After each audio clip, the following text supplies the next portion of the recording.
BRS పై తీవ్ర స్థాయిలో విమర్శలు చేశారు ప్రభుత్వ విప్ ఆది శ్రీనివాస్. ఇక గులాబీ పార్టీ నేతలు బరితెగించి ముందుకెళ్తున్నారని ఫైర్ అయ్యారు.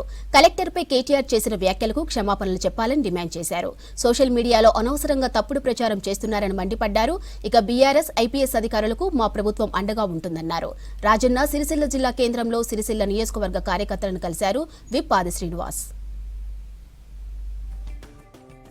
మానసిక ఆనందం పొందటానికి చేస్తున్నటువంటి పోస్టింగ్లు, రోత పొట్టించే రాతలు, పిచ్చి పిచ్చి ప్రేలాపనలు, ఇప్పటికే సిరిసిల్ల బీఆర్ఎస్ భవన్ కబ్జా గురైన ప్రాంతం నుంచే ఐఏఎస్ అధికారిని పట్టుకొని అనరాని మాటలంటూ సన్నాసని పదం వాడిన రోజే మేము తీవ్రంగా తప్పు పట్టినాం.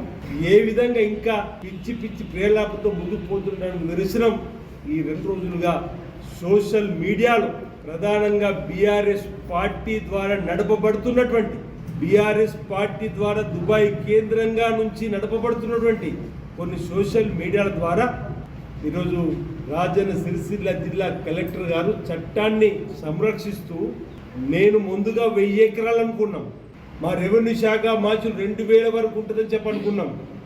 అంతకు మించి అవినీతి అక్రమాలు, ప్రభుత్వ భూములు అన్యాక్రాంతమై మీరేమో పట్టాలు దోచుకొని మా వాళ్ళకు పల్లెలు దోచిపెడతామని చెప్పని పల్లెలు ఉన్నటువంటి ప్రైమ్ టైం భూములన్నీ కూడా రాసిచ్చే విధంగా చేసిన దాన్ని తప్పుపట్టి చట్టాన్ని కాపాడే విధంగా ప్రభుత్వం ఇచ్చిన తన బాధ్యతలు సక్రమంగా నెరవేరుస్తూ ముందుకు పోతుంటే మీకు కంట్లో నలసండి అని చెప్పిన భావనతో మాకు వచ్చిన భూములు మళ్ళీ వెళ్ళిపోతుందని చెప్పినటువంటి ఒక భావనతోటి వ్యక్తిగత జీవితంలోకి తొంగి చూసే ప్రయత్నం చేస్తుండ్రే.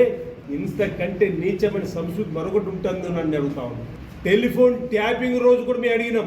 జడ్జీలు, రాజకీయ నాయకులు, ఆఖరికి సినిమా తారలు మాట్లాడుకునేటువంటి మాటలు, భార్యాభర్తలు మాటలు కూడా తొంగి చూసి విన్నరే.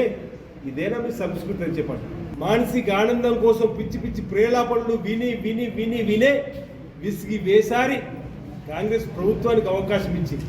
ప్రజాధనాన్ని, ప్రభుత్వ ఆస్తుల్ని కాపాడమని చెప్పండి ప్రభుత్వానికి అవకాశం ఇస్తే గౌరవ మా ముఖ్యమంత్రి రేవంత్ రెడ్డి నాయకత్వంలో వారు ఇచ్చినటువంటి ఆలోచనతోటి అనేక మంది ఐఏఎస్లు, ఐపీఎస్లు ఈరోజు సక్రమంగా పనిచేస్తూ ముందుకు పోతూ నిబద్ధతతో పనిచేస్తూ ఈ విధంగా ఆరోపణలు చేయడము, అది కూడా సోషల్ మీడియా ద్వారా ట్రోల్ చేయడం ఎంతకు సబబు అనేది ఈరోజు అనవలసింది పోయి అలాంటి పొరపాట్లు చేయకమని చెప్పి వాళ్ళ కార్యకర్తలకు హెచ్చరిక చేయవలసింది పోయి అతను కూడా ఇంకా ట్విట్టర్లో ఏదేదో పెడుతున్నటువంటి సందర్భాన్ని గమనించమని కోరుతున్నాను.